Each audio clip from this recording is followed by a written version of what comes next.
இலா யௌமித்தீன். கண்ணியத்திற்கும் பெருமதிப்பிற்கும் உரிய எல்லாம் வல்ல அல்லாஹுவின் நல்லடியார்களே, அல்லாஹுடைய பேரருளால் வாரந்தோறும் வெள்ளிக்கிழமை மக்ரிப் தொழுகையை தொடர்ந்து மார்க்க சொற்பொழிவை நாம் நிகழ்த்தி கொண்டிருக்கிறோம். சென்ற வாரத்தில் இருந்து அமல்களின் சிறப்புகள் என்கிற தலைப்பின் கீழ் இஸ்லாமிய மார்க்கம் மிக மேன்மையாக சொல்லித்தந்த, அது வழிபாடுகள் சார்ந்ததாகவோ அல்லது வேறு வேறு இரக்க குணங்கள் சார்ந்ததாகவோ அல்லாஹ்வும் அல்லாஹ்வுடைய ரசூலும் சொல்லித்தந்த அமல்களினுடைய சிறப்புகளை குறித்து நாம் அறிந்து கொள்வோம் என்ற அடிப்படையில் சென்ற வாரத்தில் குர்ஆனை ஓதுவதனுடைய சிறப்புகளை குறித்தும், சூரா இஹ்லாஸ் என்கிற குல் ஹுவல்லாஹ் சூரா அதனுடைய சிறப்புகளை குறித்தும், ஆயத்துல் குர்சி அதை ஃபர்லான தொழுகைக்கு பிறகு ஓதுவதனுடைய சிறப்பு என்ன என்பதையும், ஈமான் கொள்வதனுடைய சிறப்புகள் என்று பல நன்மைக்குரிய காரியங்களை நாம் அறிந்து கொண்டோம். இன்றைக்கு இன்ஷா அல்லாஹ் நாம் அறிந்து கொள்ளக்கூடியது, நம்மை சூழ இருக்கக்கூடிய முக்கியமான இரத்த பந்த உறவுகளான பெற்றோரை, இன்னும் உறவுக்காரர்கள் விஷயத்தில் இரக்க உள்ளத்தோடு பணிவடை சிந்தனையோடு நடந்து கொள்வதனுடைய அவசியம் என்ன என்பதை இன்றைக்கு நாம் அறிந்து கொள்ள இருக்கிறோம். பொதுவாகவே அமல்கள் மீது, வழிபாடுகள் மீது ஆர்வம் கொண்ட பல மக்கள் நன்மை என்றாலே அது தொழுகை, நோன்பு, தான தர்மங்கள், ஹஜ், உம்ராக்கள், திக்ருகள், துவாக்கள், குர்ஆன் வாசிப்பது என்ற நிலையோடு நிறுத்திக் கொள்கிறார்கள். அது எப்படி அல்லாஹுடைய திருப்தியை பெற்றுத்தரக்கூடிய அமல்களாக இருக்கிறதோ, பெற்றோரை கவனிப்பது, மனைவிக்கான காரியங்களிலே ஈடுபடுவது, ஒரு மனைவி கணவனுக்கு பணிவடையிலே ஈடுபடுவது, பெற்றோர்கள் பிள்ளைகளை ஆறத் தழுவி அவர்களுக்கு நல் ஒழுக்கத்தை போதிப்பது, உறவை அனுசரித்து வாழ்வது, அண்டை வீட்டாருக்கு நன்மைகளை புரிவது என்று மனிதர்களுக்கு செய்யக்கூடிய காரியமும் இஸ்லாத்திலே மிக பிரம்மாண்டமான நன்மைகளாக சொல்லி தரப்பட்டிருக்கிறது. ஒரு மனிதர் ஒருவேளை வழிபாட்டில் கொஞ்சம் குறையை ஏற்படுத்தி இருந்தால் கூட, இது மாதிரியான குடும்ப உறுப்பினர்களுக்கு செய்யக்கூடிய பணிவடைகள் ஒருவரை பிரம்மாண்டமான சொர்க்க வாழ்க்கைக்குள் நுழைத்துவிடும் என்றும் இஸ்லாம் போதிக்கிறது.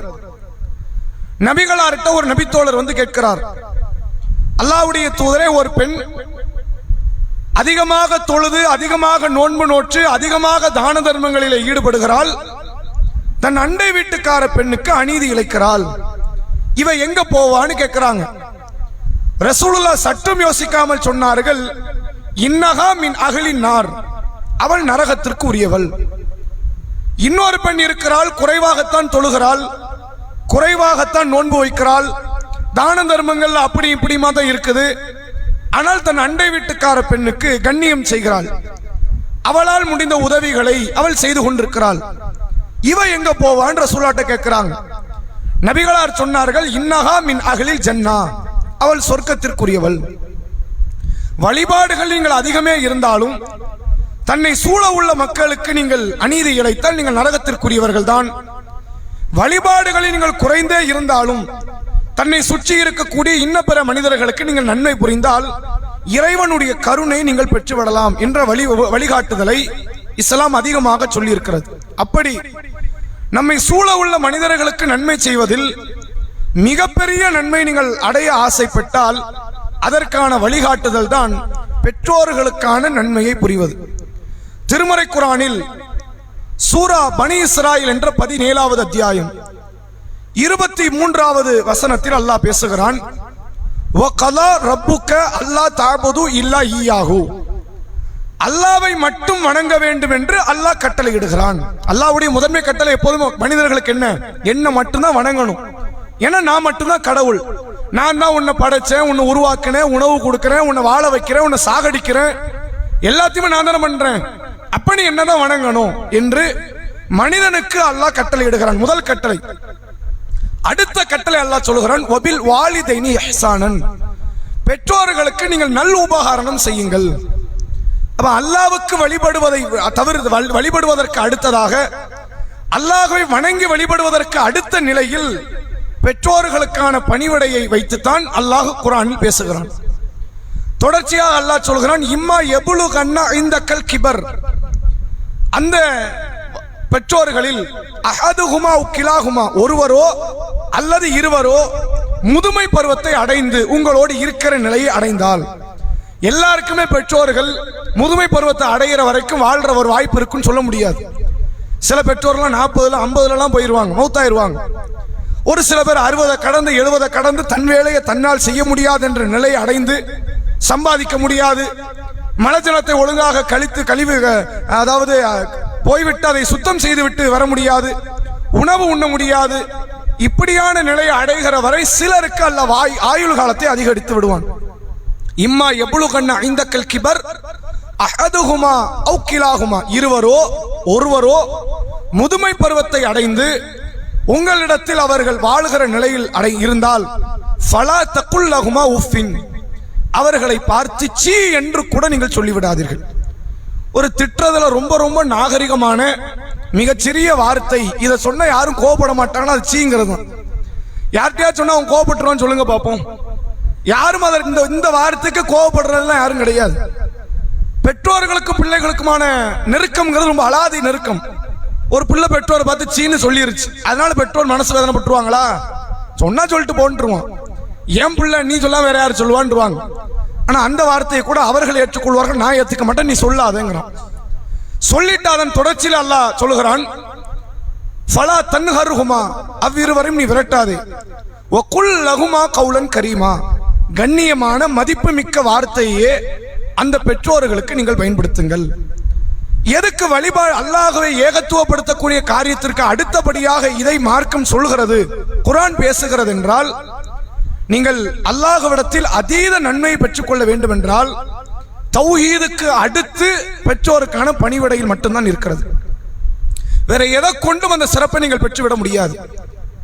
அதன் தொடர்ச்சியிலே அல்லாஹ் பேசுறான். அடுத்த வசனம் 17வது அத்தியாயம் 24வது வசனத்தில் அல்லாஹ் சொல்கிறான், வக்ஃபில் லஹுமா ஜனாஹ துல்லி மினர் ரஹ்மா, அன்புடன் பணிவு என்ற இறகை அவ்விருவருக்கும் நீங்கள் தாழ்த்துங்கள். அன்பையும் காட்டு, பணிவையும் காட்டு. நான் இப்ப ஸ்ட்ராங்கா இருக்கிறேன், இப்ப நான் சம்பாதிக்கிறேன், நீ மிதப்புல அலையாத. அன்பு காட்டாமல் நீ இருந்து விடாதே. அன்பையும் காட்டு, பணிவையும் காட்டு. வகுல் லஹுமா, அந்த அதாவது வகுர் ரப்பிர் ஹம்ஹுமா கமா ரப்பயானி சகீரா, இறைவா சிறுவராய் நான் குழந்தையாக இருக்கும் போது என்னை இருவரும் பராமரித்ததை போன்று இறைவா இவர்களை நீ பாதுகாத்துக்கொள் அப்படின்னு கேட்க சொல்றான். இந்த துஆவுல பயன்படுத்தின வார்த்தையை பாருங்க. அல்லாஹ்க்கு மட்டும்தான் ரப்புங்கிற வார்த்தையை பயன்படுத்துவோம். அல்லாஹ்வை தவிர வேற யாருக்கு ரப்புங்கிற வார்த்தை பயன்படுத்துவது மார்க்க நமக்கு காட்டி தரல. ஆனா அரபு குலத்துல அந்த வழக்கம் இருந்துச்சு. எஜமானர்களுக்கு ரப்பும்பாங்க. எஜமானர்கள் உண்டுல, எஜமானர்கள் அடிமைகள். அந்த அடிமைகள் எஜமானர்களை மௌலா என்று அழைப்பார்கள். ரசூல் அதை தடுத்தாங்க, இப்படி கூப்பிடாதீங்கன்னா. மௌலாக்கு பல அர்த்தம் இருக்கு. நண்பன் அர்த்தம் உண்டு, நேசர்னு அர்த்தம் இருக்கு, எஜமானன் அர்த்தம் இருக்கு. நீ என்ன அர்த்தத்துல கூப்பிடுற? எஜமானன். இனிமே அப்படி கூப்பிடாதன்னாங்க. மௌலானா அது யாருதான்? அல்லாஹ் மட்டும்தான். அன்த மௌலானா ஃபன்சுருனா அலல் கௌமில் காஃபிரின், நீயே எங்களுக்கு மௌலா, எங்கள் எஜமானன், காஃபிர்களுக்கு எதிராக எங்களுக்கு நீ உதவி செய். ரசூல் அந்த வார்த்தையை சொல்றதை தடுத்தாங்க. அது மாதிரியான ஒரு வார்த்தை தான் ரப்பு. ரப்புங்கிற வார்த்தை அல்லாஹ்க்கு மட்டும்தான் நம்ம பயன்படுத்துவோம், வேற எங்கேயுமே யாருக்கும் பயன்படுத்த மாட்டோம். ஆனா அல்லாஹ் இங்க சொல்லி கொடுக்கறான், ரப்பிர் ஹம்ஹுமா கமா ரப்பயானி சகீரா, ரப்பே இந்த ரெண்டு ரப்புக்கு நீ உதவி செய் அப்படின்னு. அதுல வர்ற வார்த்தை என்னது? ரப்பிர் ஹம்ஹுமா, ரப்பே இந்த இருவருக்கு நீ அருள் புரி. எப்படிப்பட்ட இருவர்? கமா ரப்பயானி சகீரா, நான் சிறுவராக இருக்கும் போது எங்களுக்கு ரப்பாக இருந்தவர்கள் எஜமானர்கள், அந்த எஜமானர்களுக்கு இறைவா நீ அருள் புரி. அப்ப இவங்க ரப்புன்னு அல்லாஹ்வே சொல்லி கொடுக்கறான். இவங்க உங்களுக்கு யாரு? எஜமானர்கள். நீங்க அவங்களுக்கு அடிமை மாதிரிதான். அந்த எஜமானர்களுக்காக இந்த முழுமை படைத்த இந்த எஜமானன் கேளு, அவர்களுக்கான உதவியை இரக்கத்தை என்கிட்ட கேளுன்னு அல்லாஹ் காட்டி கொடுக்கறான். துவா. இந்த துவாவுடைய அமைப்பே சொல்லி தருகிறது. பெற்றோர்கள் என்பவர்கள் ஒவ்வொரு ஆணுக்கும் பெண்ணுக்கும் எவ்வளவு பெரிய நெருக்கத்திற்குரியவர்கள் என்பதை இந்த துவா நமக்கு சொல்லி தருவதை பார்க்க முடிகிறது.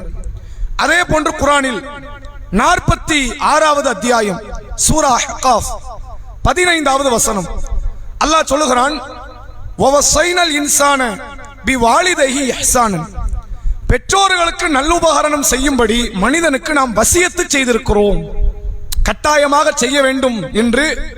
இந்த மனிதர்கள் மரண சாசனம் செய்வதற்கு பிறகு வசியத். அல்லாஹ் சொல்ற, மனுஷனுக்கு நான் வசியத்து பண்ணி இருக்கிறேன், உன் தாய் தந்தையருக்கு நீ நன்மைகளை செய், நல்லுபகாரம் செய். ஹமலத்துஹு உம்முஹு குர்ஹன் வ வதஅத்துஹு குர்ஹா, இந்த தாய் பலகீனத்திற்கு மேல் பலகீனப்பட்டு தான் சுமந்தாள், பலகீனத்திற்கு மேல் பலகீனப்பட்டு தான் ஈன்றெடுத்தாள். யாரும் லேசா சுமக்கல, லேசா வெளியே கொண்டு வரல. அது ஆபரேஷனா இருக்கட்டும், நார்மல் டெலிவரியா இருக்கட்டும், இல்ல ரொம்ப ஈஸியா முடிஞ்சிருச்சு, சைக்கிள் கேரியர்ல பின்னாடி ஒரு ஆளை உட்கார வச்சு கூட்டு வர்ற மாதிரியான காரியம் இது கிடையாது. மிகப்பெரிய ஒரு பிரம்மாண்டமான காரியம். ஏனென்றால் மனித உடம்புடைய தன்மை எப்படிப்பட்டதுன்னா, நம்ம உடம்புக்கு சேராத எந்த ஒரு அந்நிய பொருள் உடம்புக்குள்ள வந்தாலும் அது அதுவே வெளியேற்றிடும். இது உடம்புடைய தன்மை. மூக்குக்குள்ள ஒரு திடீர்னு ஒரு தூசி போயிடுச்சுனீங்க, அது வெளியே போகலைன்னா மூக்காலையும் மனுஷன் வந்து மத்த உறுப்பாலையும் ஒண்ணுமே செய்ய முடியாது. எப்படியாவது வெளியே வந்துடணும், தும்மல் மூலமா இருமல் மூலமா வெளியே வந்துடணும். நீங்க வேற ஏதோ ஒரு பொருளை நீங்கள் உட்கொண்டால் அதுக்கு நல்ல தெரியும், குடலுக்கான அறிவு என்ன தெரியுமா, எதை செரிமானம் பண்ணணும், எதை செரிமானம் பண்ணாம வெளியே தள்ளணும் அதுக்கு தெரியும். இப்படி உடம்பு தனக்கு சேராத, தன்னோட அந்நியப்படாத எல்லா பொருளையும் அழிச்சு வெளியே அனுப்பிடும், அதை நாசப்படுத்தி வெளியே அனுப்பிடும். ஆனால் கரு அந்த உடம்போட சேர்ந்தது இல்லை. ஆனா அந்த உடம்பு என்ன செய்யுதுன்னு கேட்டா அதை வளர்த்து வெளியே அனுப்புது. இது இறைவனுடைய அற்புதம் இல்லையா? கொஞ்சம் யோசிச்சு பாருங்க. எந்த பொருள் வந்தாலும் அதை நாசப்படுத்திடும், அதை வெளியே தள்ளிடும். ஒரு குறிப்பிட்ட காலத்துக்கு மேல அதை வச்சுக்காது. வைத்துக் கொள்வது உடம்புக்கான அறிவுக்கு பொருந்தாது. ஆனா கரு வருது இல்ல, ஒரு ஆணுடைய உயிரணு உள்ள வந்த உடனே அது கருவாக வளர்ந்து வெளியேற வரைக்கும் அந்த உடம்பு ஒண்ணுமே சொல்லல, அதை வளர விடுது. வளர விட்டு அழகா வெளியே கொண்டு வருது. இந்த இடத்துல அந்த தாய் கடுமையான சோதனைக்கு ஆட்படுகிறாள். வெளியே வரும்போது ஒரு பெரிய பிரச்சனையில், ஒரு பெரிய பாதிப்பில் அவள் இருக்கிறாள். தொடர்ச்சியாக அல்லாஹ் ரப்பல் ஆலமீன் சொல்கிறான், வ ஹம்லுஹு வ ஃபிஸாலுஹு 30 ஷஹரன், அவனை சுமந்ததும் அவனை ஈன்றெடுத்து தாய்ப்பாலை கொடுத்தது 30 மாதங்கள். 24 மாசம் பால் கொடுக்கணும், 6 மாசம் சுமந்தது. அது என்ன 6 மாசம் அப்படின்னா, அது கருவாக வளர ஆரம்பித்தது 3 மாசத்துக்கு அப்புறம் தான். அது வரைக்கும் அது தேங்கி நிற்கக்கூடிய ஒரு அட்டை பூச்சி வடிவத்தில் இருக்கும். அது வளர்ந்து கை, காலு, கண்ணு, மூக்கு, தலை என்ற உருவ அமைப்பு வருவது அந்த 6 மாத காலம். அந்த கடைசி 6 மாசம் 9 மாசத்துல அந்த 6 மாத காலம் இப்படி இருக்கும். அதை கணக்கு வச்சால என்ன செய்யறான், 24 மாசம் பால் கொடுக்கிறா, 6 மாசம் சுமக்கிறா, சுமந்ததும் பால் குடியை மறக்க வைத்தது 30 மாதங்கள் என்று அல்லாஹ் ரப்பல் ஆலமீன் சொல்லிவிட்டு கடைசியாக அதுக்கு அடுத்து அல்லாஹ் பேசுறான், ஹத்தா இதா பலக அஷத்தஹு வ பலக 40 சனா. இந்த தாய் தந்தையுடைய மகத்துவத்தை ஒருத்தன் எப்ப உணர்வான்னா, இவன் 40க்கு வரும்போது உணர்வான். இவனுக்கு 10ல உணர முடியாது, 20ல 25ல 30ல உணர முடியாது. இவன் கல்யாணம்னு ஒண்ணு முடிச்சு மனைவின்னு ஒருத்தி வந்து இவங்களுக்கு ஒரு பிள்ளை அல்லாஹ் கொடுத்து அந்த பிள்ளையை வளர்க்கக்கூடிய நேரம் ஒரு 40 இவன் அடைகிறான்னு வைங்க, அப்பந்தான் வழி தெரியும். வாப்பா எவ்வளவு கஷ்டப்பட்டாருன்னு அவனுக்கு தெரியும், உம்மா எவ்வளவு கஷ்டப்பட்டாங்கன்னு அவளுக்கு தெரியும். தன் தாய் தந்தையினுடைய வழிகளை, வேதனை உணரக்கூடிய இடம் இந்த 40 அடையும் போது அந்த மனிதன் இருப்பான் அப்படின்னு அல்லாஹ் சொல்லிட்டு அந்த நேரத்துல கேட்பானா, கால ரப்பி அவுஸிஅனி அன் அஷ்குர நிஅமத்தக அல்லதி அன்அம்த அலைய வ அலா வாலிதைய வ அன் அஅமல சாலிஹன் தர்தா. இறைவா, எனக்கும் என் தாய் தந்தையருக்கும் நீ செய்த எத்தனையோ பல அருள் கொடைகள் இருக்கு, அதுக்கெல்லாம் நான் நன்றி செலுத்தணும். எங்க உம்மா அப்பா செய்ய வேண்டிய நன்றி சேர்த்து என்கிட்ட வாங்கிக்க, அதுக்கு எனக்கு நீ பாக்கியத்தை தா, நீ பொருந்தி கொள்ளக்கூடிய நல்லமல்களை செய்யக்கூடிய நற்பாக்கியத்தை தா. வ அஸ்லிஹ் லி ஃபீ துர்ரியத்தி, என்னுடைய வம்சாவளிகளை, அடுத்த கட்ட வாரிசுகளை நீ சாலிகானவர்களாக மாற்று. இன்னி துபுத்து இலைக்க வ இன்னி மினல் முஸ்லிமீன், உன்கிட்ட நான் மன்னிப்பு தேடுகிறேன், நான் முஸ்லிம்களில் ஒருவன் என்று இறைவன் இவ்வாறு துஆ செய்ய நமக்கு கட்டளையிடுகிறான். எப்படி கேட்கணுமா, எங்க வாப்பா அம்மாக்கு நீ நிறைய அருள் பண்ணியிருக்கிற, அவங்களுக்கு வேலை கொடுத்திருப்ப, வீட்டை கொடுத்திருப்ப, பிள்ளை பாக்கியத்தை எங்களை கொடுத்த, எவ்வளவோ அருள் கொடைகளை எங்க தாய் தந்தைக்கு நீ கொடுத்த, எங்களுக்கும் கொடுத்திருக்கிற, அதுக்கும் சேர்த்து நாங்க நன்றி செலுத்தணும், எங்களுக்கு உதவி செய்ய. எப்படி நம்ம நன்றியை செலுத்தி முடிக்க முடியாது, அதுவே செலுத்துறது பெரிய பாடு. அல்லாஹ் எப்படி துஆ செய்ய சொல்றான், அவங்களுக்கும் சேர்த்து நீ நன்றி செலுத்து, அப்படி என்கிட்ட கேளு, அதுக்கு என்கிட்ட உதவி நீ நாடு என்று இறைவன் வழிகாட்டக்கூடிய வசனத்தை நம்மால் பார்க்க முடிகிறது. இது 46வது அத்தியாயம் 15வது வசனம். இப்படி குர்ஆன்ல நிறைய இடத்துல பெற்றோர்களுடைய மகத்துவத்தை பற்றி மார்க்கம் பேசுகிறது. ரசூலுல்லாஹ் சொன்னதாக ஒரு செய்தி, இது பிரபலமா எல்லா மார்க்க அறிஞர்களுமே பயன்படுத்தி இருப்பாங்க. ஆனால் அது பலகீனமான செய்தி.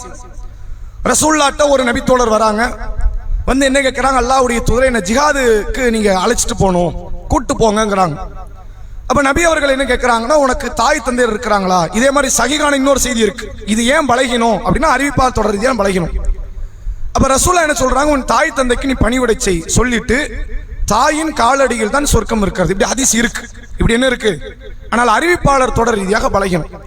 இந்த ஹதீஸ் தான் தப்பே ஒழிய இதில் வந்த கருத்து தப்பு கிடையாது. இதில் வந்த கருத்து என்ன கிடையாது, தாயின் காலடியில் தான் சொர்க்கம் என்ற அந்த கருத்து தப்பு இல்லை. இதை ஆமோதிக்கிற விதத்தில் மற்ற மார்க்க செய்திகள் நம்மளால் பார்க்க முடியும். எனவே பெற்றோர்களை பணிவிடை செய்வதன் மூலமாக அந்த சொர்க்க வாழ்க்கையினுடைய நீங்காத இன்பத்தை ஒரு அடியான் பெற்றுக்கொள்ள முடியும். அல்லாஹ்வுடைய ரசூல் ஸல்லல்லாஹு அலைஹி வஸல்லம் அவர்கள் ஏராளமான பெற்றோர்களுடைய நன்மைகளை, அவர்களுக்கு பணிவிடை செய்வதனுடைய நன்மையை குறித்து போதித்திருக்கிறார்கள். எந்த அளவிற்கு என்றால் சஹீஹ் புகாரியில் நீங்கள் பார்க்கலாம். அல்லாஹ்வுடைய ரசூல் அவர்கள் சொன்ன செய்தி சஹீஹ் புகாரினுடைய 5970வது நபிமொழியாக பதிவு செய்யப்பட்டிருக்கிறது. அப்துல்லா இப்னு மஸ்ஊத் ரலியல்லாஹு அன்ஹு அவர்கள் அறிவிக்கிறார்கள், ரசூல் ஸல்லல்லாஹு அலைஹி வஸல்லம் அவர்கள்ட்ட ஒரு நபித்தோழர் வந்து கேட்கிறாங்க, ஐயுல் அமலி அஹப்பு இலல்லாஹ், அல்லாஹ்வுடைய தூதரே அல்லாஹ்வுக்கு ரொம்ப பிடிச்ச நன்மைனா என்ன அப்படின்னு கேட்கிறாங்க.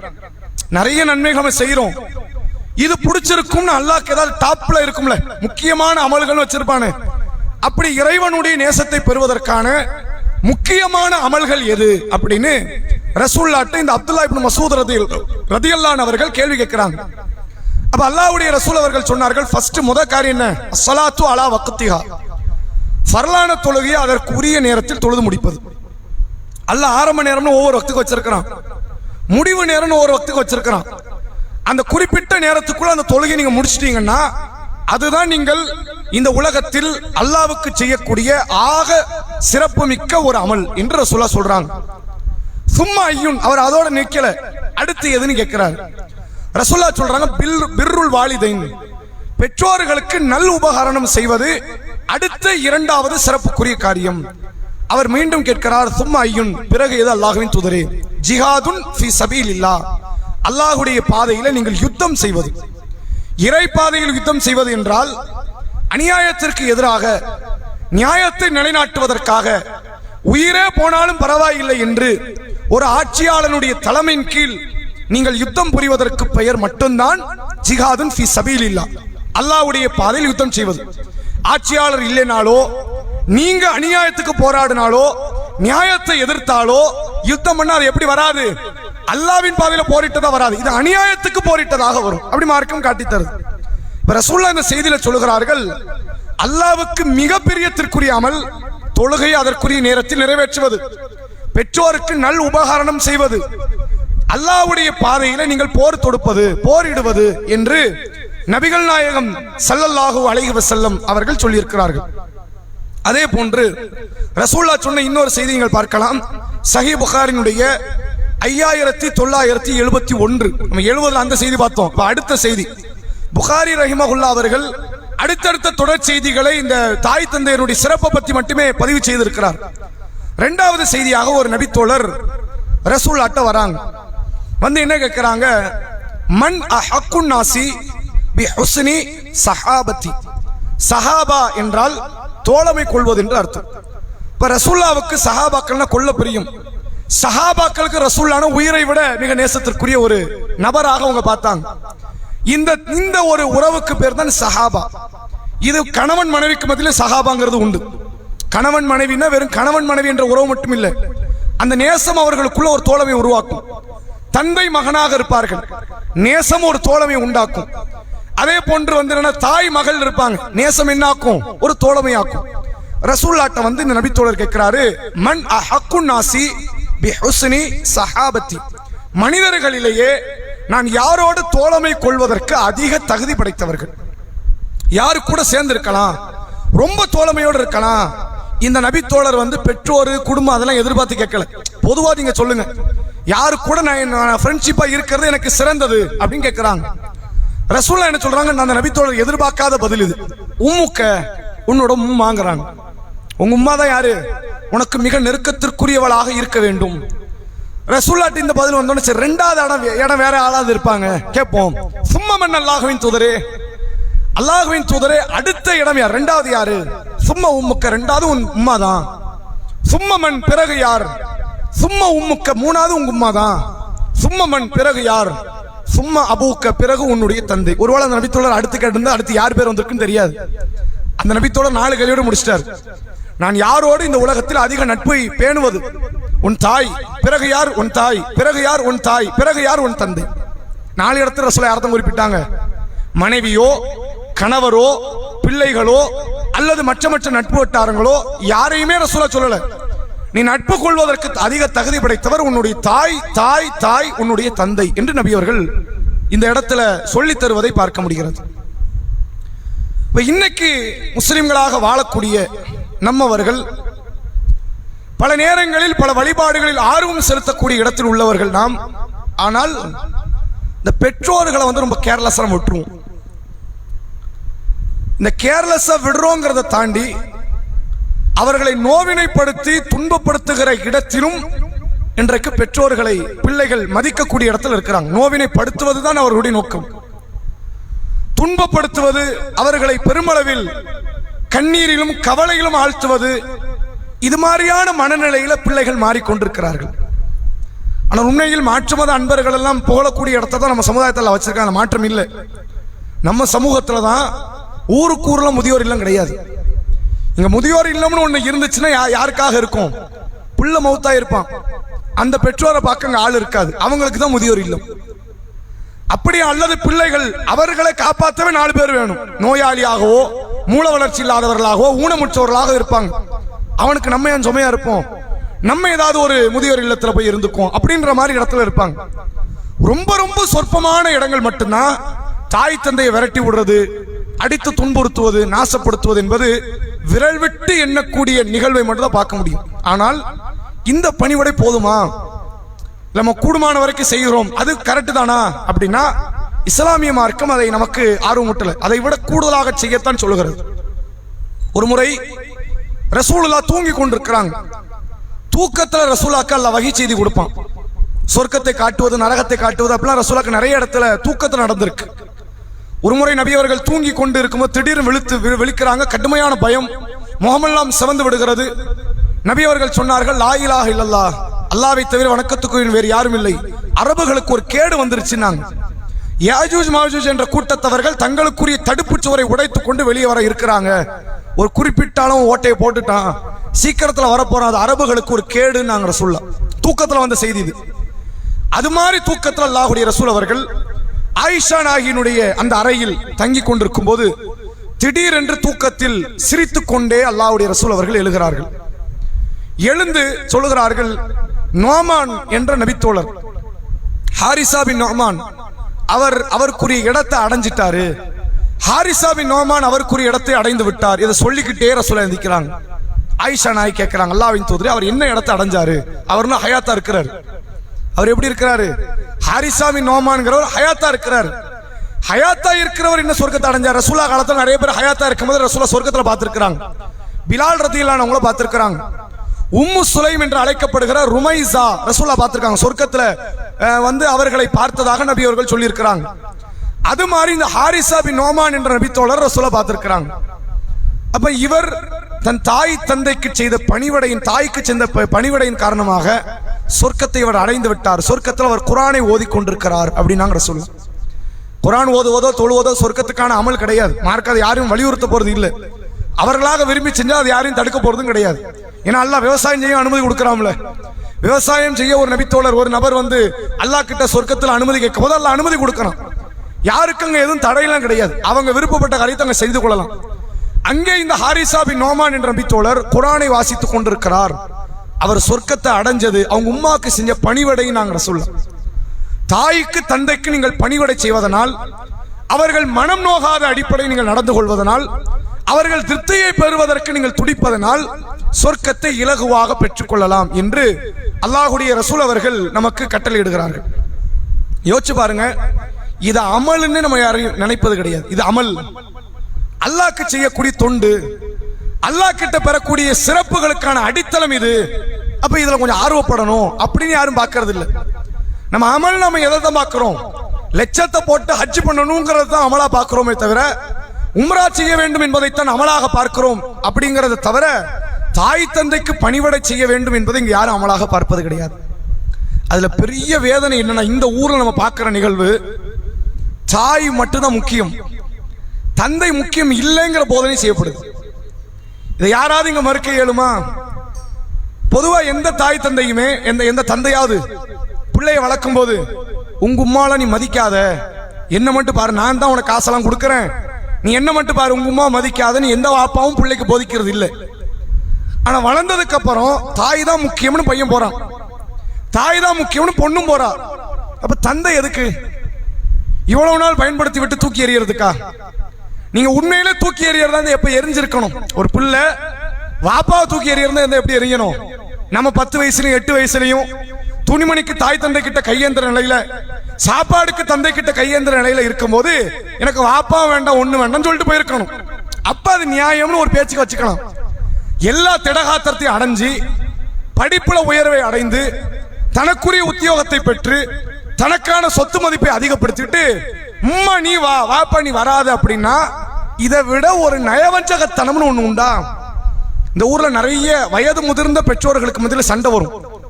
சண்டை பொதுவா எல்லா தாய் தந்தையருக்கு, எல்லா கணவன் மனைவிக்கு உண்டு, எல்லா ஏஜ்லயும் வரும். 20 வயசுல கல்யாணம் முடிச்சு கொடுத்தாலும் அப்பதான் ஆரம்பிக்கிற சண்டை எப்போ வரைக்கும்? சாக கிடக்கிற வரைக்கும் சண்டை வரும். இது அந்த உறவுக்கல்ல அமைச்ச முறை. அது ரசூலாக்கே வந்திருக்குது, ஆயிஷா நாயி கூட, ஹப்சா நாயி கூட வந்திருக்குது. அப்ப எல்லாருக்கும் வரும். வந்துச்சுன்னா ஒரு பிள்ளை எப்படி இருக்கணும்? வாப்பாதான் முக்கியம்னு ஒரு தலைபட்சமா நடக்கலாமா? அல்லது உம்மா எங்க உம்மா தான் எனக்கு முக்கியம் அப்படி நடக்கலாமா? அவங்க 2 பேரும் அப்படி நடப்பாங்க. எனக்கு மனைவி தேவையில்லை, நான் தான் எனக்கு முக்கியம்னு வாப்பா நினைப்பாரு. அம்மா அப்படி நினைப்பாங்க, எனக்கு கணவர்லாம் முக்கியம் கிடையாது, நான் தான் எனக்கு முக்கியம் அவங்க நினைப்பாங்க. அது 2 பேருக்கு மத்தியில் உள்ள ஈகோ கிளாஷ் அப்படிதான் ஆகும். பிள்ளை எப்படி இருக்கணும் தெரியுமா? எனக்கு வாப்பாவும் முக்கியம் உம்மாவும் முக்கியம், 2 பேரும் நான் பார்ப்பேன், 2 பேரும் எனக்கு ஒண்ணுதான், 2 பேரும் எனக்கு முக்கியம் தான் நிக்கணுமா இல்லையா? அதை இந்த ஊர் கலாச்சாரத்தில் பார்க்க முடியாது. நிறைய சண்டை சச்சரவுகள் முதியோர்களுக்கு மத்தியில் நடக்கும். எல்லா பிள்ளையும் ஒருமித்தமா உம்மா முன்னாடி தான் நிற்பாங்க. அந்த உம்மா தான் பொருளாதாரம் செலவு பண்ணாங்களா? உம்மா தான் பார்த்தாங்களா? ரசூலுல்லாஹ் சொன்னார்கள், தந்தை என்பவர் இருக்கிறாரு சொர்க்க கதவின் நடுக்கதவுன்னாங்க ரசூலுல்லாஹ். சொர்க்கத்துல மொத்தம் 7 கதவு இருக்கு, அதனுடைய நடுக்கதவு இருக்குது, 4வது கதவு அதுதான் வாப்பாங்கிறாங்க. அந்த கதவை நீ முடிந்தால் பாதுகாத்துக் கொள்ளலாம், அல்லது அந்த கதவை நீ என்ன செய்யலாம்? விட்டுறலாம். பாதுகாப்பதற்கான ஒரு கதவு தந்தையினாக ரசூலுல்லாஹ். எவ்வளவு பெரிய மதிப்பு வாப்பா விஷயத்துல இருந்தா மார்க்கம் இதை போதித்திருக்கும் என்று நீங்கள் சிந்தித்து பாருங்கள். மரண படுக்கையில் இருக்கிற உமர் ரலியல்லாஹு அவர்கள் தன் மகன் அப்துல்லா இப்னு உமருக்கு எந்த விதமான துன்யா நன்மையும் செய்யாமல் மௌத்தானார். ஒரு நன்மை நீங்க காட்டுங்க. உமர் தான் பையனுக்கு ஏதாவது ஒரு நன்மையை கொடுத்துட்டு போனார், கொடுக்கல. உமர் ரலியல்லாஹு அவர்களுக்கு அடுத்ததாக இப்னு உமரை ஆட்சியாளராக ஆக்கலாங்கிற ஒரு கருத்தும் அங்க இருந்தது. அப்துல் ரஹ்மான் பின் அவுஃப் மேலேயும் ஒரு கருத்து இருந்தது, உஸ்மான் ரலியல்லாஹு அவர்கள் மீதும் ஒரு கருத்து இருந்தது. யார் மேலே இன்னொரு கருத்து இருந்துச்சு? இப்னு உமர் மேலே ஒரு கருத்து இருந்தது. ஏன்? இப்னு உமர் உமருடைய பையங்கிறனால மட்டும் இல்ல, அவர் உண்மையில அந்த இடத்துக்கு குவாலிட்டியான ஆளுதான். ரசூலுல்லாஹ்வுடைய வார்த்தை அப்படி எல்முனை அளவிற்கு கடைபிடித்தவர், ஒரு விஷயத்தை கூட விட மாட்டார். எல்லாத்திலையும் ஒரு சுட்டி போட செயல்பட்டவர், துடிதுடிப்போடு இருந்தவர். ஜிஹாதுன்னு அவருக்கு அவர் கொல்ல பிரியும். இப்படிப்பட்ட ஒரு ஆள் ஆட்சியாளர் ஆனா நல்லதுன்ற எண்ணம் அவங்களுக்கு இருந்துச்சு. ஆனா உமர் அதை கெடுத்து விட்டு போயிட்டார். கொடுக்கவே கூடாது, என் பிள்ளைக்கு ஆட்சியாளர் இல்ல, அது சார்ந்த எந்த பொறுப்பு கொடுக்க கூடாது.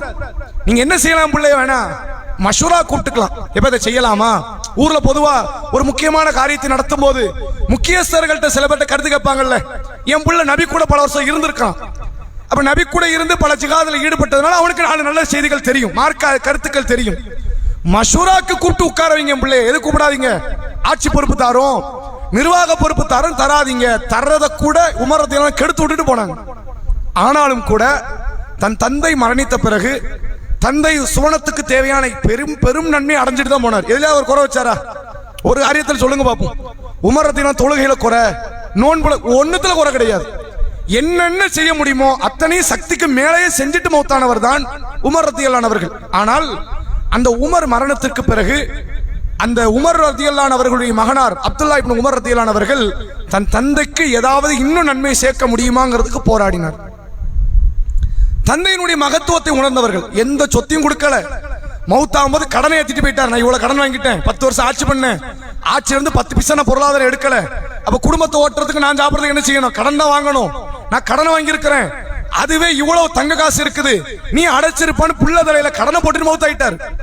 அந்த கடனையும் அடைச்சு தன் தந்தை தனக்கு எந்த விதமான நிர்வாக பொறுப்பு எடுக்கக்கூடாது என்று சொன்ன வார்த்தையை காப்பாற்றி தந்தைக்கு இறுதி காலம் வரை நன்மை புரிந்தவர் அப்துல்லா இப்னு உமர் ரலியல்லாஹு அன்ஹு. தந்தைக்கு அவங்க கொடுத்த மதிப்பை பாருங்க.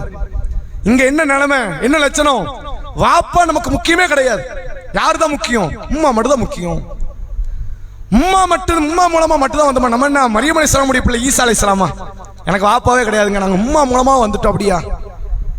2 பேரும் முக்கியம்ங்கறனால தான் அல்லாஹ் இப்படி ஒரு வார்த்தை சொல்றான். இம்மா யபுலுகன் இந்தக்கல் கிபர் அஹதுஹுமா அவ் கிலாஹுமா, இருவரோ ஒருவரோ முதுமை அடைந்து உங்களோடு வாழ்ந்தால் ஃபலா தக்குல்லஹுமா உஃப், சீ என்ற வார்த்தையை சொல்லாதேன்னு அல்லாஹ் சொல்றான். இரு உறவுமே தேவை, தந்தையும் தாயும் தேவை. தந்தைக்கு கூடுதல் மதிப்பை அளித்து தாயை நீங்கள் கைவிட்டால் நீங்கள் குற்றவாளிதான். தாய்க்கு கூடுதலான அரவணைப்பை கொடுத்து விட்டு தந்தை நீங்கள் பொறுப்பில்லாமல் நீங்கள் விட்டுவிட்டாலும் நீங்கள் அல்லாஹ்வின் பார்வையில் அநீதி இழைத்தவர் தான் என்று இஸ்லாம் நமக்கு சொல்லித் தரக்கூடிய காரியத்தை பார்க்க முடிகிறது. இது எவ்வளவு பெரிய சிறப்புங்கிறத பாருங்க. சில நன்மையை நம்ம செய்வோம், தொழுகிறோம், நோன்பு வைக்கிறோம், இதுக்கு கூலியை நீங்க துன்யால எதிர்பார்க்கவே முடியாது. உண்டா? எல்லாம் நான் ஒரு 40 வருஷமா தொழுதுகிட்டு இருக்கேன், ஒரு நாள் ஒரு தொழுகை நான் விட்டதில்லை, நீ எனக்கு ஒரு 10 வீடங்க கட்டித்தான் அப்படின்னா நான் வந்து பொருளாதாரத்தை சம்பாதிக்க முடியும் கேட்க முடியுமா? தொழுகை காட்டி கேட்க முடியாது. நோன்பை காட்டி கேட்க முடியுமா? கேட்க முடியாது. துன்யா ரீதியான ஏதாவது நன்மைகள் கிடைக்கும் ரசூல் ஏதாவது வழிகாட்டினாங்களா? வழிகாட்டல. ஆனால் பெற்றோருக்கு பணிவிடை செய்வதன் காரணமாக துன்யா ரீதியா நன்மை இருக்குன்னு ரசூலா சொல்லி தராங்க. நபிகளார் காலத்திற்கு முன்னால் ஒரு 3 நபர்கள் மலை ஓர பகுதிகளில் நடந்து போய்கிட்டு இருக்கிறாங்க. கடுமையான முறையில் புயல் காற்று வீசி மழை பெய்யுது. அவங்க அந்த இடத்துல ஒரு குகைக்குள்ள தஞ்சம் போறாங்க. அந்த மலைக்கு ஒதுங்குவாங்கல்ல, மலைக்கு மரத்துக்கு கீழே ஒரு கட்டடத்துக்கு கீழே ஒதுங்குற மாதிரி இவங்க குகைக்குள்ள போறாங்க. அந்த புயல் காற்று வீசியதனால் ஒரு பாறை உருண்டு வந்து குகையினுடைய கதவு பகுதியை, வாயில் பகுதியை அதை அடைத்து விட்டது. தள்ளி பார்க்கறாங்க, கல் உருள்ற மாதிரி தெரியல. இது ஏறத்தாழ இது எதுக்கான அடையாளம் தெரியுமா? மௌத்தாக போறோம்ன்ற அர்த்தம். இங்க இருந்து மெசேஜ் பண்ற மாதிரி அங்க பண்ண முடியாது, சத்தம் போட்டு கூப்பிடுறதுக்கான சூழ்நிலை கிடையாது. எப்படியும் இந்த தகவல் அங்க கொடுக்க முடியாது. வேணா மிஞ்சி போன செத்து எலும்பு கூட மாறி நாளைக்கு துருவாடை வீசி யாராவது வந்து பாறை உருட்டுனா உண்டு, மையத்தை பார்க்கலாம், மற்றபடிலாம் ஒண்ணு தப்பிக்க வழியே இல்லை என்ற இடத்தில் அந்த 3 பேர் சேர்ந்து ஒரு முடிவு எடுக்கிறாங்க. நம்ம பேசாம அல்லாஹ் கிட்ட உதவி தேடுவோம். எப்படி தேடணும்னா, இறைவனுடைய திருப்தி எதிர்பார்த்து ஏதாவது நம்ம வாழ்க்கையில் ஒரு உயர்வான நன்மைன்னு ஒண்ணு செஞ்சிருப்போம், அதை சொல்லி அல்லாஹ் கிட்ட உதவி கேட்போம் அப்படின்னு முடிவு எடுக்கிறாங்க. அதுல ஒரு நபர் சொல்கிறார், இறைவா, அவர் அல்லாஹ்ட்ட கேட்கிறார், ரகசியமாக துஆ செய்கிறார். நபி சொல்றாங்க நமக்கு இந்த செய்தி, இறைவா, வயதான தாய் தந்தை எனக்கு இருக்கிறாங்க, நான் என்னுடைய பொருளாதாரத்தை விருத்திப்படுத்திக் கொள்வதற்கு ஆடுகளை மேய்ப்பது என்னுடைய வேலை. அவர் அல்லாஹ் கிட்ட கதை மாதிரி பேசுறார். அல்லாஹ் கிட்ட கதை பேச வேண்டிய அவசியம் இல்லை, எல்லாத்தையும் தெரிஞ்சவன் தான் அல்லாஹ். எல்லாம் நான் என் தாய் தந்தைக்கு எவ்வளவு நன்மை செஞ்சிருக்கேன் தெரியுமா, நீ எனக்கு அப்படி கேட்கல. அவர் ஆரம்பத்துல இருந்து கதை சொல்ற மாதிரி சொல்றாரு. நம்ம அடுத்த ஒரு ஆளை பார்த்து புலம்ப ஆரம்பிச்சு என்ன செய்வோம்? புதுசா ஒரு ஆளை பாக்குறோங்க, என் பிள்ளையெல்லாம் என்ன விட்டுட்டு போயிட்டான்ப்பா அப்படின்னு ஆரம்பிச்சு அங்க இருந்து ஆரம்பிப்பார். அவனை எல்கேஜில சேர்க்கறதுக்கு நான் பட்ட பாடு இருக்குன்னு ஆரம்பிச்சு இன்னைக்கு கை விட்ட வரைக்கும் அதை சொல்லுவார். புது ஆளுக்கு கதை சொன்ன நியாயம். அல்லாவுக்கு ஏதாவது தெரியாம இருக்க போதா? எல்லாம் தெரியும். இவர் கதை பேசுறார் அல்லாஹ். இறைவா, எனக்கு வயதான 2 தாய் தந்தையர்கள், அந்த 2 பேர் இருக்கிறாங்க, நான் ஆடுகளை மேய்க்கிறேன் என் பொருளாதாரத்துக்காக. அந்த ஆடுகளை மேய்த்து அந்த ஆட்டினுடைய பாலை கறந்து அன்றைய தினத்தில் கொண்டு வந்து எங்க வாப்பாக்கு உமாக்கு கொடுத்துட்டு தான் என் மனைவி பிள்ளைகளுக்கு நான் கொடுப்பேன். இதுதான் எங்களுக்கான ஃபுட்டு, சாப்பாடே இதுதான். ஒரு நாள் இலைகளை பறிப்பதற்கு ரொம்ப தூரம் போயிட்டேன். திரும்பி வர்றதுக்கு என்ன ஆயிடுச்சு? நடுநிசி நேரம் ஆயிடுச்சு, ரொம்ப இரவாயிடுச்சு, இருட்டியாச்சு. எங்க வாப்பா அம்மா பாலுக்கு எதிர்பார்த்து தூங்கிட்டாங்க. வாப்பா அம்மா தூங்கினா என்ன செய்யணும்?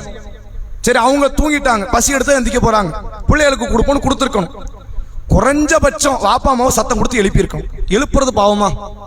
ஒரு ஆள் தூங்குறாருங்க, சாப்பிடாம தூங்குறாரு, எழுப்புறது பாவமா? பாவம் கிடையாது. நான் எழுப்புறத கூட தப்போன்னு நினைச்சு எழுப்பாம நின்னேங்கிறாரு. எழுப்புனா ஒரு தப்பே கிடையாது. அந்த வாப்பா அம்மா ஒரு காலத்துல புள்ள சாப்பிடாம தூங்கி இருந்தா என்ன பண்ணிருப்பாங்க?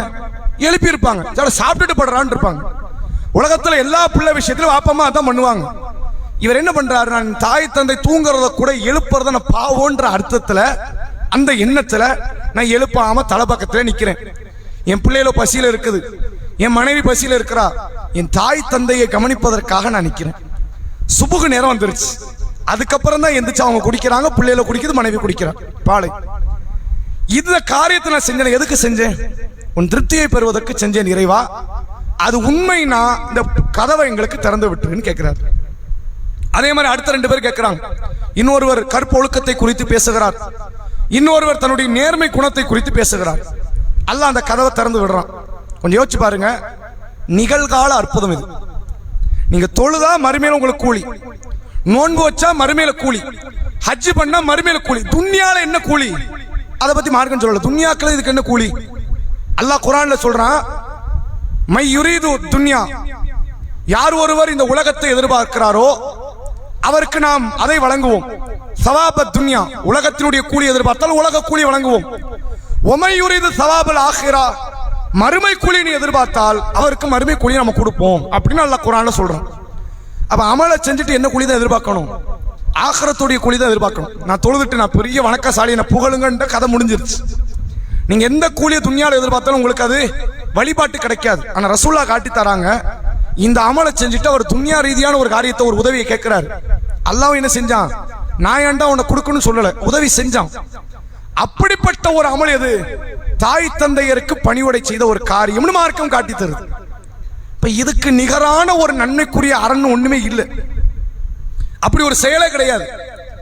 அல்லாஹ்வுடைய ரசூல் அவர்கள் சொன்ன ஒரு தகவலை கேட்டுட்டு தாய் தந்தைக்கு பணிவிடை செய்வது, ஹஜ்ஜை நிறைவேற்றுவது, இது மாதிரியான காரியத்தெல்லாம் கேட்டுட்டு அபூ ஹுரைரா ரலியல்லாஹு அவர்கள் சொல்கிறார்கள், மிகப்பெரிய சிறப்பு மிக்க காரியம் 3 காரியம் ரசூலா சொல்றாங்க. 3 காரியம் என்னலாம் அப்படின்னா, தாய்க்கு பணிவிடை செய்வது, தாய் தந்தையருக்கு, ஹஜ்ஜை நிறைவேற்றுவது, ஜிஹாதை செய்வது. இந்த 3 காரியம் என்னது? மிகச் சிறந்த காரியம். இதை கேட்ட அபூ ஹுரைரா ரலியல்லாஹு அவர்கள் ஒரு முறை சொல்றாங்க, இந்த எஜமானனுக்கு அடிமைகள் செய்யற பணிவிடை இருக்குல்ல, எஜமானன் அடிமையாக இருந்து பணிவிடை செய்வது, அதுவும் இஸ்லாத்துல சிறந்த காரியம். ஒருவேளை ஹஜ்ஜி இல்லை என்றால், ஜிஹாது இல்லை என்றால், தாய் தந்தைக்கு பணிவிடை செய்வது இல்லை என்றால், நான் அடிமையாக இருக்கவே நான் ஆசைப்படுவேன் அபூ ஹுரைரா. ஏன்னா அது அந்த அளவுக்கு நன்மை. அந்த நன்மையை செய்ய விடாம தடுத்தது எதுங்கிறார் இவரு? எங்க உம்மா உயிரோடு இருக்கிறாங்க, அதான் நான் யாருக்கு அடிமையா அவளைங்கிறார். நான் ஹஜ் பண்ணணும், ஜிஹாது பண்ணணும், உம்மாக்கு பணிவிடை செய்யணும், அதனால தான் நான் அடிமையாக இருக்கிற இடத்துக்கு கூட நான் போகல என்று அபூ ஹுரைரா ரலியல்லாஹு அவர்கள் சொல்லக்கூடிய வார்த்தையை நம்ம ஹதீஸிலே பார்க்க முடிகிறது.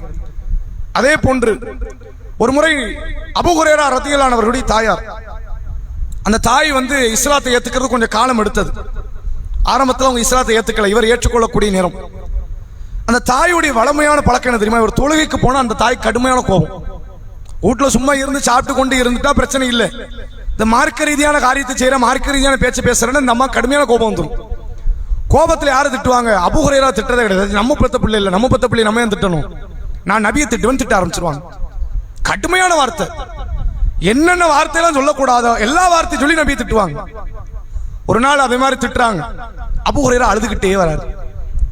அழுதுகிட்டே வந்து ரசூலோட சொல்றாங்க, அல்லாஹ்வின் தூதரே, எப்போதுமே எங்க உம்மா உங்களை வசப்பாடிக்கிட்டே இருப்பாங்க, திட்டுவாங்க. இன்னைக்கு கொஞ்சம் எக்ஸ்ட்ரீமா திட்டாங்க, என்னால ஒண்ணுமே பண்ண முடியல, அழத்தான் முடிஞ்சதுங்கிறார். எனக்கு உங்களை அவ்வளவு பிடிக்கும், தாய் எதிர்த்து நிக்க முடியுமா? அதுக்காண்டி என்னால ஒண்ணும் பேச முடியல. நீங்க திட்டு வாங்குறீங்க, நான் கேட்டுட்டு வர்ற நிலையில இருக்கிறேன். எங்க உம்மாவுடைய நேர்வழிக்கு நீங்க துவா செய்ய மாட்டீங்களான்னு கேட்டாங்க. எதிர்த்து பேசுவதற்கு கூட துணிவற்றவர்களாக இருந்தவர்கள் சஹாபாக்கள் தாய் தந்தை விஷயத்தில். இன்னைக்கு எல்லாருமே கட்டுன் சொற்கள் பயன்படுத்துறாங்க. ஏன்? யாரு கேட்க போறா அப்படிங்கிற ஒரு எண்ணம். சில பேர் கை நீட்டக்கூடிய பழக்கம், அவர்களை நோவினைப்படுத்தக்கூடிய ஒரு நிகழ்வு. அதுக்கெல்லாம் அல்லாஹ்வுடைய ரசூல் அவர்கள் சொன்ன ஒரு செய்தி நீங்கள் பார்க்கலாம். நபிகள் நாயகம் ஸல்லல்லாஹு அலைஹி வஸல்லம் அவர்கள் ஒரு கேள்வி ஒன்று கேட்கிறாங்க. என்ன கேட்கிறாங்க அப்படின்னா, அவ் நபி உக்கும் பி அக்பரில் கபாயிர், மக்களே பெரும்பாவங்களில் மிக பெரும்பாவத்தை நான் உங்களுக்கு சொல்லி தரட்டுமா? அது என்ன பாவம் சொல்லட்டுமாங்கிறாங்க ரசூல்லா. பெரும்பாவனாலே நமக்கு தெரியும், அதுவே பிரம்மாண்டம், மன்னிக்கப்படுவோமான்னு தெரியாது, நரகம் கிடைச்சிரும், தண்டனை கிடைச்சிரும் தெரியும். பெரும்பாவத்தில் பெரும்பாவம் அப்படின்னு சில பாவம் இருக்கு, நான் சொல்லட்டுமாங்கிறாங்க. சஹாபாக்கள் சொல்றாங்க, ஆமா அல்லாஹ்வின் தூதரே, பலா யா ரசூலல்லாஹ், சொல்லுங்க அல்லாஹ்வின் தூதரேங்கிறாங்க. ரசூல்லா முதல்ல என்னதான் சொல்லி இருப்பாங்க? ஷிர்க், அது மாறாது. அல் இஷ்ராக்கு பில்லாஹ், அதான் பாவங்கள்லயே பிரம்மாண்டமான பாவம் எது? அல்லாஹ்வுக்கு இணை வைப்பது. நபி அவர்கள் தொடர்ச்சியாக சொன்னார்கள், உக்கூக்கல் வாலிதைன், பெற்றோர்களை நோவினைப்படுத்துவதற்கு அது பெரும்பாவத்தில் பெரும்பாவங்கிறாங்க. நீ சாதாரண பெரும்பாவம் பட்டியல் போடாத. அல்லாஹ் குர்ஆன்ல சொல்றான், பெரும்பாவம் செஞ்சாலே மன்னிக்க மாட்டேங்கிற வார்த்தையெல்லாம் இருக்கு. நீங்கள் பெரும்பாவம் செய்தால் அதுக்கு அல்லாஹ் கிட்ட தண்டனை கிடைக்கலாம் அல்லது மன்னிக்கப்படலாம். அது அல்லாத இல்லல்லமும் சிறுபாவங்கள் இருக்குது, அது மன்னிக்கப்படும் குர்ஆன்ல உத்தரவாதம் கொடுக்கறான்ல. அப்ப பெரும்பாவங்கள்னாலே ஒரு கேள்விக்குறிதான். நம்ம மாட்டுவோமா தப்பிப்போமான்னு 50-50% தான் வாய்ப்பு இருக்கு. தப்பிக்கவும் வாய்ப்பு இருக்கிறது, மாட்டிக்கொள்ளும் வாய்ப்பு இருக்கிறது. அந்த பெரும்பாவத்தில் மிக பிரம்மாண்டமான பாவம் அல்லாஹ்வுக்கு இணை வைப்பது. அடுத்ததாக ரசூலுல்லாஹ் சொல்றாங்க, பெற்றோர்களுக்கு நோவினை தருவது. மூன்றாவதாக நபி அவர்கள் படுத்து கிடக்கிறாங்க. அந்த செய்தி சொல்லும் போது சாய்ந்து கொண்டு இருந்த அல்லாஹ்வின் ரசூல் எழுந்து உட்கார்ந்து விட்டு சொன்னார்கள், அலா வகவுல ஸூர். மூணாவது எது தெரியுமா? பொய் சாட்சி சொல்வது. நாங்க ரசூலுல்லாஹ் பொய்யான சாட்சிகளை சொல்வதற்கு அது பிரம்மாண்டமான காரியம். சும்மா போற போக்கில் ஏதோ இனாம் கிடைக்குதுங்கிறனால இந்த சொத்து அவங்களது இவங்களது இல்லாத போல சொல்லிட்டு போயிட்டீங்கன்னு வைங்க, அதுக்கு நீங்க உங்களுக்கு அந்த சொத்து கிடைக்க போறது இல்லை, உங்களுக்கு கிடைக்கவோ போகுது. யாரோ 2 பேருக்குள்ள வாய்க்காத தகராறு, சண்டை ஓடிக்கிட்டு இருக்கு, கோர்ட்டுக்கு போலீஸ் கேஸ் போயிருக்குது, சாட்சியை கூட்டுவான்னு வந்து நிக்கிறான். இவன் வந்து நம்மளை கூப்பிடுறான், வந்து பொய் சாட்சி சொல்லு, நான் ஒரு 10,000 உனக்கு தரேன். அது அப்படிலாம் போகக்கூடிய ஆட்கள்லாம் இருக்கிறாங்க.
அல்லாஹுடைய ரசூல் ஸல்லல்லாஹு அலைஹி வஸல்லம் அவர்கள் மிக பிரம்மாண்டமான பாவம் என்று பட்டியலிட்டதில் ஷிர்க்குக்கு அடுத்தபடியாக பெற்றோருக்கு நோவினை தருவதை சொன்னார்கள். குர்ஆன்ல அல்லாஹ் கட்டளையிட்டதையும் பாருங்க, என்ன மட்டும் வணங்கு, பெற்றோருக்கு நல்லுபகாரம் செய்யுங்கிறான். ரசூலுல்லாஹ் சொல்றாங்க, அல்லாஹ்வை விட்டுட்டு நீங்க வேற ஆளை வணங்குறது பெரிய பாவம், பிரம்மாண்டமான முதன்மை பாவம். இரண்டாவது பாவம் எது? பெற்றோருக்கு நீங்கள் நல்லுபகாரம் செய்யாமல் அவர்களை நோவினைப்படுத்துவது இரண்டாவது பெரிய பாவம். நாங்க குர்ஆனுக்கு ஒத்த வார்த்தையை ரசூலுல்லாஹ் பயன்படுத்தக்கூடிய நிகழ்வை நம்மால் பார்க்க முடிகிறது. அதே மாதிரி இன்னும் ஒரு 1-2 செய்திகளோடு நம்ம நிறைவு செய்வோம். ரசூலுல்லாஹ் சொன்னாங்க, ஒரே செய்தியில வரக்கூடிய 2 விதமான கருத்து. நாளை மறுமை நாளில் அல்லாஹ் பார்க்காத, அல்லாஹ் பேசாத, அல்லாஹ் பரிசுத்தப்படுத்தாத மூவர் அப்படிங்கிறாங்க. மறுமை நாளில் 3 நபர்கள் இருக்காங்க. இந்த மாதிரி செய்தி நிறைய இருக்கு, நிறைய செய்திகள் இது மாதிரி வெவ்வேறு கண்டென்ட்ல ரசூலுல்லாஹ் சொல்லி இருக்காங்க. சலாசத்துன் லா யந்துருல்லாஹு இலைஹிம் வலா யுஸக்கிஹிம் வலஹும் அதாபுன் அலீம். அல்லாஹ் 3 நபர்களை பார்க்க மாட்டான், பேச மாட்டான், பரிசுத்தப்படுத்த மாட்டான். அந்த மூவரில் ஒருவர் யார் என்றால் பெற்றோருக்கு நோவினைப்படுத்தியவர். ஒரே செய்தியில வருது. அதுக்கு அடுத்து அதே வார்த்தையில ரசூலுல்லாஹ் சொல்றாங்க, மறுமை நாளில் சொர்க்கத்தை அடையாதவர்கள் 3 பேர், சொர்க்கத்தை அடையாதவர்கள் 3. அந்த 3 ஒருவர் யார் என்றால் பெற்றோரை நோவினைப்படுத்தியவர் என்று நபிகள் நாயகம் ஸல்லல்லாஹு அலைஹி வஸல்லம் அவர்கள் சொல்லக்கூடிய இது மாதிரியான நிறைய செய்திகளை நாம் பார்க்கலாம். நபி அவர்கள் சொன்னார்கள், ரஹீம் அன்ஃபுன் சும்ம ரஹீம் அன்ஃபுன் சும்ம ரஹீம் அன்ஃபுன். சிலருடைய மூக்கு மண்ணை கவட்டும். அப்ப என்ன அர்த்தம்? நீ வாழ்க்கை முழுக்க தோல்வி அனுபவிச்சுக்கிட்டே இருன்னு அர்த்தம். மூக்கு மண்ணை கவர்றதுன்னா அதுக்கு தான் அர்த்தம். நீ தோல்வி அனுபவி, வீடு கட்டுறியா நாசமா போ, நீ வியாபாரம் பார்க்கறியா நாசமா போட்டும், பொருளாதாரம் சம்பாதிக்கிற நாசம், எல்லாமே நாசமா போட்டும் அப்படிங்கிறாங்க. சஹாபாக்கள் கேட்கிறாங்க, அல்லாஹ்வின் தூதர் யார் அவன்? யாருக்கு வயதான தாய் தந்தை இருந்து அவர்களுக்கு பணிவடை செய்வதன் மூலம் சொர்க்கத்தை அடைந்து கொள்ளவில்லையோ இவன் நாசமா போட்டும். இப்படி ஏராளமான ஹதீஸ்களை பார்க்கலாம். நன்மைகள் செய்ய பெற்றோர்களுக்கு நல்லுபகாரம் செய்ய தூண்டிய வார்த்தைகளும், அவர்களுக்கு தீய காரியங்களை செய்து நீங்கள் அதனால் நரகத்தை நீங்கள் அடைந்து விடாதீர்கள் என்ற எச்சரிக்கைக்குரிய வார்த்தைகளும் மிக அதிகமாக குர்ஆன் ஹதீஸில் நம்மால் பார்க்க முடிகிறது. எனவே அமல்களின் சிறப்புகள் என்று நீங்கள் எடுத்துக்கொண்டால் வெறும் வழிபாடுகள் என்று மட்டுமில்லாமல், உங்களுக்கு வயதான நிலையில் தாய் தந்தையர்கள் திடகாத்திரத்தை இழக்கக்கூடிய நிலையிலோ அதற்கு நெருக்கத்திலோ அவர்கள் இருந்தால், அல்லாஹ் அவங்களை எங்கேயும் ஏசி ரூம்ல வாழ வைங்களா அல்ல கட்டளை இடல. எங்கேயாவது அப்படி கட்டளை இருக்கிறானா? கிடையாது. நீங்க இருக்கிற மாதிரி வசதியை அவங்களுக்கு கொடுங்க. அவங்களால சில துன்புறுத்தக்கூடிய வார்த்தை வரும், வராதுன்னா கிடையாது. வரலன்னதான் பிரச்சனை இல்லை, நீங்க திட்ட போறீங்க. அவங்க உண்டு, அவங்க வேலை உண்டு இருக்கிறாங்க. அவங்களால முடிஞ்ச மாசம் 5000 10,000 சம்பாதிச்சு கொடுக்குறாங்க. வீட்டு வேலையெல்லாம் அவங்க பாத்துறாங்க. யாருமா அப்போ எதிர்ப்பா? யாருமே எதிர்க்க மாட்டாங்க. அவங்க தான் அவங்க வேலையில பாத்துக்கிட்டு இருக்கிறாங்க. எப்ப எதிர்க்க வேண்டிய நிலைமை வரும்? அவங்களுக்கு நம்மளும் உட்கார்ந்துக்கிட்டு மூச்சு ஆவியும் தொலைக்க வேண்டிய வந்தாதான் எதிர்க்க வேண்டிய வரும். அப்படித்தான் அவங்க செய்வாங்கிறாங்க. அப்படித்தான் அவங்க பண்ணுவாங்க. நீ என்ன பண்ணாத, அல்லான்னு வாய மூடிட்டீரு. தாய் தந்தை எந்த காலத்தை கொண்டும் நீ எதிர்க்காதே. நோவினை தருகிற வார்த்தை வருதா, இந்த காதல வாங்கி அந்த காதல விட்டுரு. அப்படிதான் நீ வாழ்ற. உன் முதலாளி திட்டினா நீ எழுத்து பேசுறியா? எழுத்து பேசுறது கிடையாது. வேலை கிடைக்காது இல்ல. உனக்கு கடன் கொடுக்க வேண்டிய இடத்துல உள்ளவன் 4 வார்த்தை மானங்கட்டாப்புல கேட்பான். ஆனா என்ன செய்வோம்? நீ என்னன்னாலும் சொல்லு, எனக்கு கடன் வேணுமே அப்படின்னு நிப்ப. யாரோ ஒருத்தன் திட்டு வாங்குறதுக்கு நீ தயாருன்னா நீங்க திட்டு வாங்கின தப்பு கிடையாது. தப்பே செஞ்சிருக்க மாட்டோம். திடீர்னு காவல்துறை அதிகாரிகள் நிறுத்தி ஒரு 4 கெட்ட வார்த்தை பேசினா எழுத்து பேச முடியுமா? அங்க யாருக்கா அந்த துணிவு இருக்குதா? கிடையாது. என்னங்க நான் எந்த தப்புமே பேசல அப்படின்னா அதுக்கு 4 அடிதான் விழுமை தவிர ஒண்ணும் பண்ண முடியாது. அப்ப நம்ம தப்பே பண்ணாமலும் கூனி குறுகி நிக்கிற இடங்கள் உலகத்துல 1000 இடம் இருக்கு. தப்பே பண்ணினாலும் சரி பண்ணலைனாலும் சரி இம்மா கிட்ட கூனி குறுகி நின்று என்ன தப்பா இருப்பது? அவங்க என்னமும் பேசிட்டு போறாங்க. இந்த காலை வாங்குவோம், அந்த காலை விட்டுருவோம், நல்லபடியா இருங்கம்மா, அவ்வளவுதான் முடிஞ்சு போச்சு. அவர்களை நோவினைப்படுத்துகிற வார்த்தை அவர்கள் முன்னாலோ அவர்களுக்கு பின்னாலோ பேச வேண்டாம். அல்லாஹ் ரப்பல் ஆலமீன் அவர்களுக்கு ஹயாத்தை கொடுக்கிற வரைக்கும் நல்லபடியா வாழ்ந்துட்டு போட்டோம். அவங்க ஒருவேளை மூத்த பையன்ட்ட வாங்கி சாப்பிட்டுட்டு மூத்த பையனை திட்டுவாங்க. இளைய பையன் ஒண்ணு தந்திருக்க மாட்டான். அவன் இருக்கிறானே என்னத்தையா தாரானா அவங்கிட்டே வாங்கி சாப்பிட்டுட்டு அவனையே திட்டுவாங்க. சகிச்சுக்கங்க. இத கூட சகிக்க முடியலன்னா எதையுமே சகிக்க முடியாதுன்னு அர்த்தம். நம்ம கிட்டேயே பொருளாதாரத்தை வாங்கிட்டு நம்மையே திட்டுவார்கள், திட்டத்தான் செய்வார்கள். அந்த பக்குவத்தை அவங்க அடைஞ்சிட்டாங்க. ஒண்ணுமே பண்ண முடியாது. அல்லாஹ் மறுமையினால உணர்த்துவோம். நீ யாரை திட்டினியோ அவன் தான் சாகர வரைக்கும் உனக்கு மன ஜலத்தை அள்ளி போட்டான்னு நல்லா உணர்த்துவான்.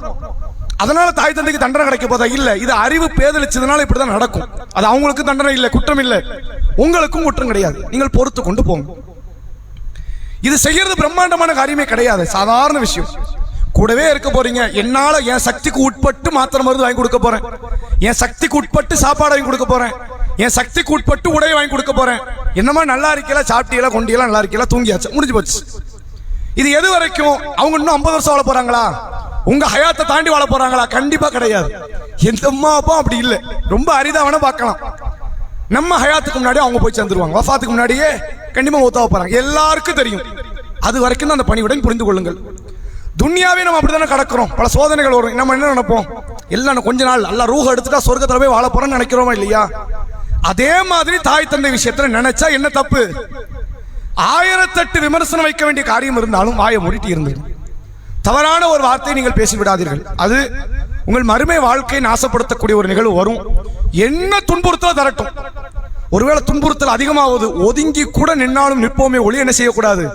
நம்ம கூடுதலான வார்த்தையை பேசி நோவினைப்படுத்தி விடக்கூடாது என்பதில் ஒவ்வொரு ஈமான் கொண்ட இஸ்லாமியர்களும் ஜாக்கிரதையாக இருக்க வேண்டிய ஒரு காரியம். ஒருவேளை இதில் நாம் தவறிழைத்தால் அறிவு அவங்களுக்கு தான் போச்சு. உனக்கு போவலையே நல்லா கேட்போம். அறிவை நான் யாருக்கு எடுத்தேன்? 60 70 தாண்டி மண்டையில அடி விழுந்த மாதிரி யார் அவங்க நடப்பாங்க. அவங்களுக்கு தான் நான் அறிவு எடுத்தேன். உனக்கு அறிவு இருந்துச்சா இல்லையா?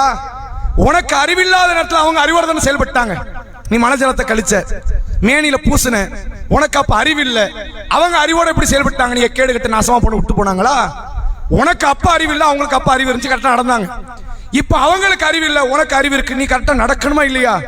நீ இப்போ உட்கார்ந்துட்டு ரூல்ஸ் எதிர்பார்த்தா இப்படித்தான் நடக்கணும், இப்படித்தான் இருக்கணும், இப்படித்தான் பேசணும் அப்படின்னு எதிர்பார்த்தபடி அவங்க நடக்க மாட்டாங்க.